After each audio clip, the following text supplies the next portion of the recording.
everyone, and welcome to Community Keynotes. My name is Melissa Majors. I'm so blessed to be the creator of the show, but none of this would be possible without the genius of my co-producer, the Amani Roberts. What's up, Amani? How are we doing? Here we are, another week. Here we are, second episode of season 2. I'm so grateful. Yes. And how are you feeling? Like, what's on your mind this week right now, Amani? Well, of course, this is Thanksgiving week, so just giving thanks for our health, our family and friends' health. So that's the main thing, and just trying to kind of take it easy and not relax a little bit this week. Good for you. You're a busy guy. Being grateful is something certainly that's on the mind of all of us. And I tell you that 2020, it's been a doozy. Being fearful has also been on a lot of our minds as well, but not our speaker today. Everybody else has been fearful except for Krys Ashade. Oh, let me tell you about Krys. First of all, she's got this like jazzy, cool voice that just draws you in, and just sucks you into her story.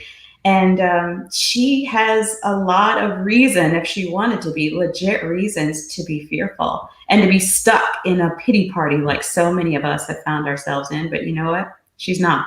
She has a 1,000,000-watt smile and a spirit to match. I'm so excited for you to hear her story today.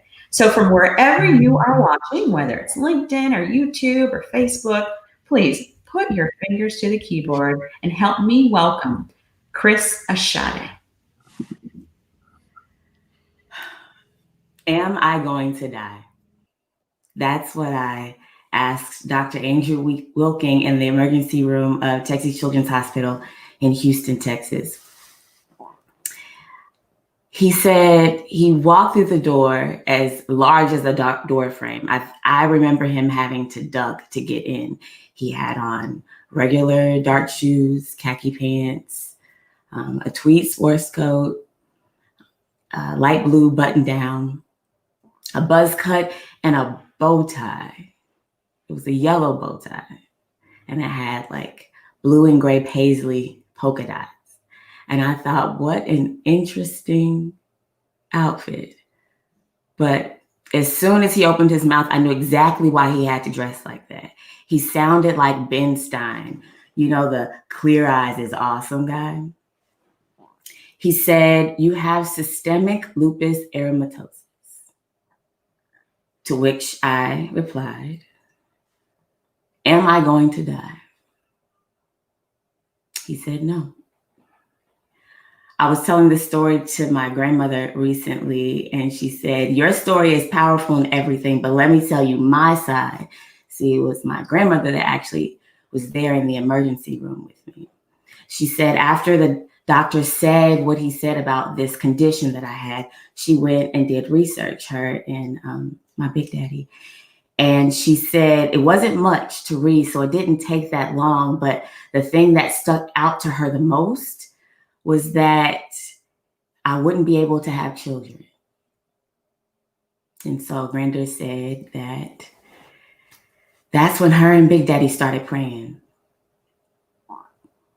Let me tell you how we ended up in this emergency room. I was in my parents' wedding when I was 2 years old. Family tells me all the time about how I laid across the stage and loudly pointed out every single person that I knew in the audience. Typical Krys fashion, right?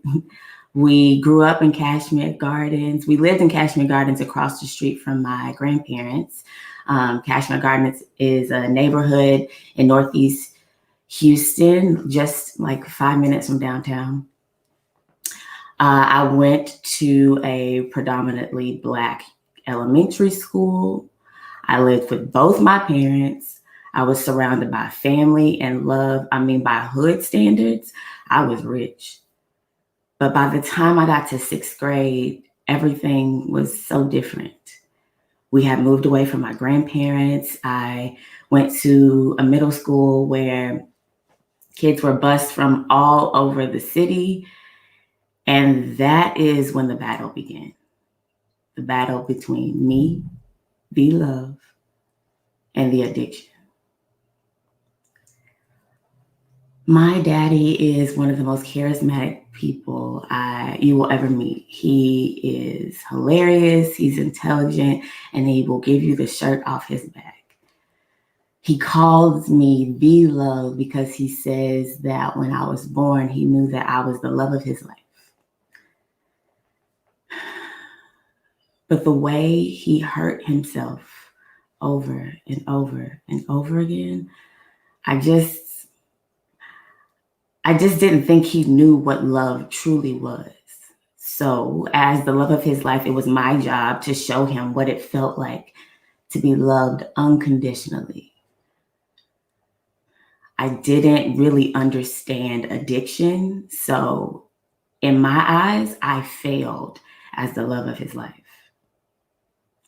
When you love and depend on someone that has an addiction, it is terrifying. It is so terrifying that my 12-year-old body shut down and began to turn on itself. I was doing some research recently about the metaphysical meanings of pain, like what is the root cause, and learned that fear manifests itself in your kidneys. Makes sense, right? Because if you think about it, your adrenal glands like sit on top of your kidneys, and anytime there's a fight or flight situation, it releases adrenaline into your body. Like that is literally what kept our ancestors alive. Lupus is a disorder where your body thinks that you're sick, that when you're not. Well, at least that's how Dr. Wilkin explained it to me. Your body attacks healthy tissues, including organs. I was so afraid that my body was continuously releasing adrenaline. And so in order to survive, because that's what your body is designed to do, your body is designed to survive. So by any means necessary, they had to remove the threat to our collective existence. And that was my kidneys and my skin. Losing my kidneys was the price I paid for living in fear. I am not my hair. And that is a good thing because as you can see, I don't have any. I love my hair. It's a big deal in our family. My grandmother is a licensed cosmetologist. We all have like silky, curly, fine, we have good hair by, society's term. And we all know that comes with its own set of privileges. Losing my hair was probably one of the most physically painful things I have ever experienced. I wore gauze underneath my head wrap so that my oozing scars wouldn't stick to the fabric. And then I took that gauze to any doctor I could, like desperately searching for answers. I never got any. Losing my hair was the price I paid for living in fear. November 18th, 2010, Kiki took her first and final flight without me. Her ticket was so graciously and selflessly paid for by my mommy with her own kidney. So we participated in a swap program. So my mom's kidney went to Chicago. Chicago kidney went to Delaware. And Delaware kidney came to me in the cockpit of a Southwest Airlines flight on ice. I remember the first thing I said when I opened my eyes, I saw my aunties. I said, I have to pee. And my Fifi said, you're peeing right now. I know that's TMI, but you have to understand that's a sensation I hadn't felt in over a year and a half. So me saying that I had, that was those first few breaths as I felt like my blood rushing through my body in that recovery room, I realized how much pain I had been in. It's funny because with pain, you don't realize how much pain you're in until you're no longer in pain. So on November 18th, 2020, Kiki, my mommy, and me celebrated 10 years of life. Oh, and what a life it has been. I got married May 1st, 2015. I had my son in June 16th, 2016, and my daughter April 8th, 2019. All things I never thought possible. You see, I was broken and bald. And when I looked in the mirror, I didn't love me. So I knew there was no way that anyone else could. I had already accepted my truth. I'm here. I'm so glad. I'm so glad that my fears did not come true. I learned that the only thing that's real is this moment right now.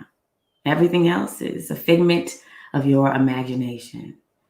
It's either already happened and there's nothing you can do about it, or it hasn't happened at all and there's nothing that you can do about it.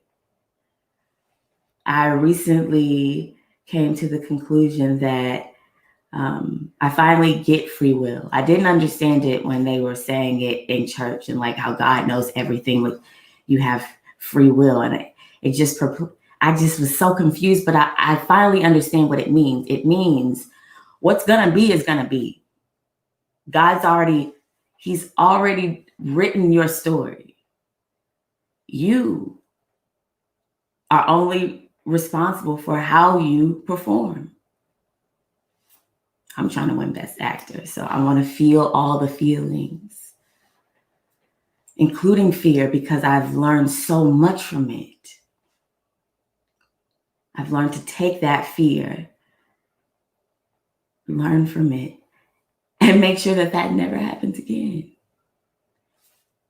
Picking the single most impactful thing and doing that. Doing the best I can with the information I have for the people involved. That's it. So I'm begging you, please learn from me. Don't lose your kidneys and your hair or your life worrying about something you have no control over anyway. That's the true meaning of the Serenity Prayer. So I ask right now,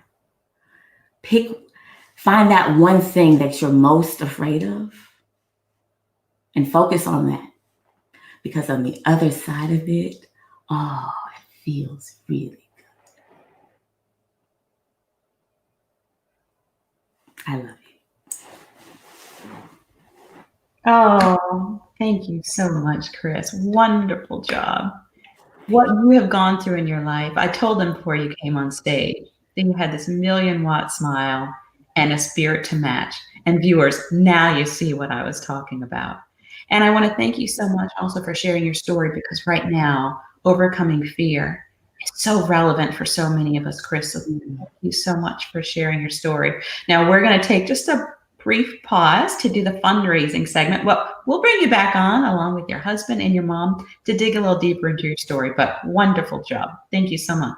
Thank you. So for those of you who are tuning into Community Keynotes for the first time, every episode we ask the speaker what charity is most close to their heart, and we do a fundraiser for that charity. So today, Krys has chosen Young Audiences, Inc. They are the nation's leading arts and education nonprofit organization. Their mission is to educate and inspire children through the arts, to make the arts an integral part of the school curriculum, and to advance the field of arts and education through teacher professional development training and community partnerships. And Community Keynotes is honored to do a fundraiser for young audiences. So at this time, we would love for you to find that generosity in your heart. Every penny matters. 60% of what you give will go directly to young audiences, and then 40% will stay to fund the production of Community Keynotes. And we make it really easy for you to gift. You can text your gift as you can see on the screen, to the number there. You can scan that QR code, or you can simply click on givebutter.com/community keynotes. So whether you're watching live or you're watching the replay, please find it in your hearts to share if you can, and we will certainly help to continue funding the mission of young audiences. We have another fun way. Not only can you give to the cause, but if you have been inspired by Krys's story, you can wear her inspiration on your sleeve and in your heart. To do that, visit storystore.us and take a look at the collection of merchandise that has been inspired by her story. We have all sorts of really good things to remind you to be fearless, to live in the moment, and keep it real, just like Krys does. So with that, I thank you for your gifts and hope that you enjoy the merchandise we have available inspired by her story. I would love at this time to turn it back to Amani to take the interviews with Krys's husband and her mom. Welcome. Welcome back. Excellent job, Krys. So proud of you. Well done. My first question. Mom is happy. I love it. That shirt is fire for your collection too. I gotta give you one. I was just telling my husband, I'm like, I'm on a t-shirt and I'm not dead. Wow. There you go. That's it. That's dope. Yeah. Well, Krys, you can start us off. Tell us, what is your definition of fear? Okay. Honestly, it's living life with no boundaries. So what I mean by that is if you aren't rooted firmly and you go any which way, but the only way to success is up, right? So why are we worried about what's down here? And so living in fear is worried about this because you're too afraid of what's up there. So I just had to get over being afraid of being great and just be that. Okay. All right. Great definition. My second question, then we'll get to husband and mom, is how did you have the resilience to successfully complete all your treatments when those can be quite debilitating emotionally and physically? Because Dr. Wilkin told me I wasn't going to die. So I knew that the worst that could happen, it would never be death. So I wasn't, of all the things I imagined, death was never one of them. And I will tell you, that's to my advantage and disadvantage, because looking back, I've done some really dumb things because and they will ask me, did you think? And I'm like, yeah, but I never thought about death, so I wasn't worried. Okay. Now we're going to bring your husband and mom in. I'll first ask your husband, what is the characteristic that you admire the most about Krys? That she is unapologetically herself. She really doesn't care what anybody thinks. She doesn't try to change who she is in order to make an impression. So Crystal is somebody that she's her own self. That's the only way I can put it. I love it. I love it. And then another question would be, when you look at Krys and what she's been through, what is something that you have taken and adopted in your own personal life that you want to share with her right now?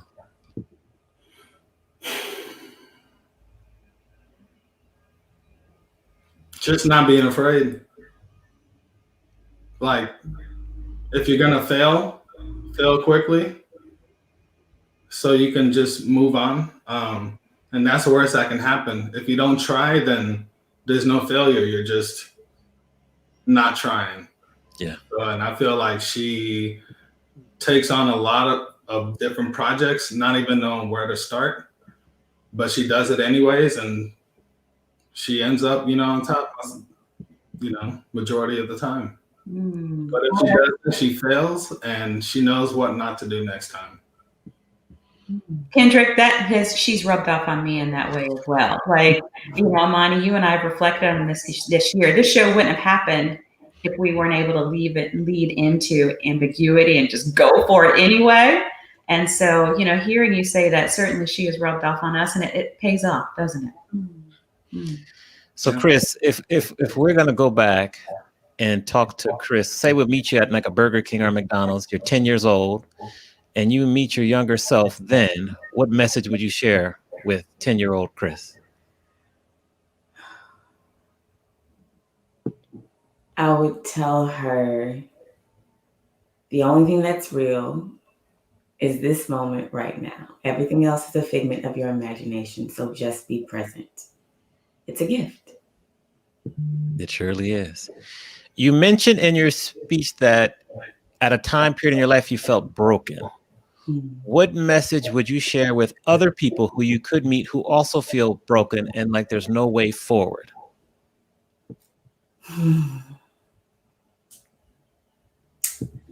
Well, it's actually the lessons that my kids taught me. The first one is have compassion for yourself. We're so busy giving it away that we forget to just be kind and gentle to ourselves. And the other one is to love me like out loud. Those are the lessons that I love them so much that I started loving me. So. Mom, question for you. You've seen Krys throughout this entire journey. Mm-hmm. So I'll ask you, what is one or two characteristics that you really admire the most about Krys? Her perseverance. You know, like Crystal has the ability to, even though like she said she was afraid, we never knew. I mean, because she has that tenacity, you know, that strong will. So you're fighting her to do the things that she should do to live. And she's fighting because she wants to be normal. You know, she wants to be like everybody else. And like, okay, you have lupus. You can't be out in the sun. If you do, put a cap on. But you drive up and she's in the sun with no cap on. No cap. It's like, look, what is your problem? Okay, well, if I can't control you, I'll control the coach. If I come, you know, so that was my whole life. It was a battle because she wanted to be like everybody else. She didn't want anyone to know she had lupus. She didn't want them to treat her any differently because she said she could do it. You know, even to the point where she would try to take herself off her meds. Yeah. Because she was so determined. But when I think now what I see is her accepting, you know, just because I used to tell her this all the time when she was little, you have lupus, but lupus does not have you. Yes. And I think she gets it now, you know, like, and I'm emotional because it's been a journey. Yeah. But these past 10 years, it's like we got a new lease on life. We got 2 grandkids and a crazy life that everyone else has, you know, and she's excited. And normal is overrated. Huh? Normal is overrated. Yeah, well, you was trying to be it. Put that on a shirt too. Put that on a shirt. So, Mom, I'm gonna start with you, and then we're gonna talk to husband. Because many times people don't understand that when you are the significant other of someone who's going through this or a parent, it's quite emotionally draining for you as well, maybe even more so. How were you able to manage your emotions and keep steady and be able to be there for your daughter when she was going through this entire process? You know, the first thing I remember the day that we found out that she had lupus, in front of her, I was brave. I did not cry in front of her. And if anyone was in the room, if you're going to cry, you have to leave, you know, because she's focusing on what she can do, not what she can't do. We're not going to instill fear because like her, she's talking about her dad's mother, but my family is the same way, afraid of everything. You know, it's like, hey, life is not scary if you know what you're doing and what you're dealing with. So we kept a positive outlook and not focusing on what you can't do, but what you can do. I think that was the main thing. Very organized, and try to communicate. Like Crystal, she likes from the moment, like I remember when she was 3, I had to struggle with her because she wanted to pick what she wore, the clothes that she wore, right? So I discovered, okay, if I give her 2 choices, she'll pick one. And I said, which one you want, A or B? B. And she was happy. So I always gave her choices, and she needed to feel like she was in control. So even with her diet, you know, she needed a special diet. So we all ate the same diet that Crystal ate because I wanted her to feel like she had control of whatever she could. And that's how we lived our life. You know, if she was sick, we'd go spend the night in the hospital or go to the emergency room with our blanket. We waited, we learned. Don't go at 6, go at 8, you know, and take your blanket, take some snacks and and I was always on my computer doing work in the hospital, whatever. We just made it work because family is first and everything else will be okay. So that's how we lived our life. Krys, Right. you were right. Your mom is awesome. And Well done, Mom. I'll ask Thank you. your husband the same question. Can you repeat it? I don't remember it. As a partner of someone who's going through such an emotionally and physically draining process in terms of treating and getting a implant and kind of all that, how are you able to manage, stay emotionally strong through the process? Because that is not easy. It really, you just have to be there for her. I think that's the biggest thing is, just trying to figure out things together, as opposed to, helping, because where I think I might be helping, I might not be. So just communication is a big thing, and just try to figure things out together and work on, a common goal instead of being separate. Just I think that's the biggest thing is I'm on a call. Sorry. Okay. My final question is for, hold on, I'll put you on mute there. My final question for Krys, what is your definition of love? Oh, okay. Gotcha. Yeah. Definition of love. That's a big question. While you think about that, Krys, your husband's a keeper too. Like, you have such a great support system around you. I'm so happy for you, honey. I think that has to play into your spirit of determination and that smile that you have. So I'm so happy for the blessings and the wonderful people you have surrounding you. Thank you. Me too. Okay, love. It is the energy that you create. And I'll explain. So energy never dies, right? It's just simply transferred. And so I feel like love is whatever you're giving to the other person. And you can only give to the level that you understand, right? Like I can't give you something I don't know that it exists. So how well you love yourself, like if you love yourself up to here, you're capable of loving someone up to here. And then some, like when you have to give them grace, that's the extra part. Mm-hmm.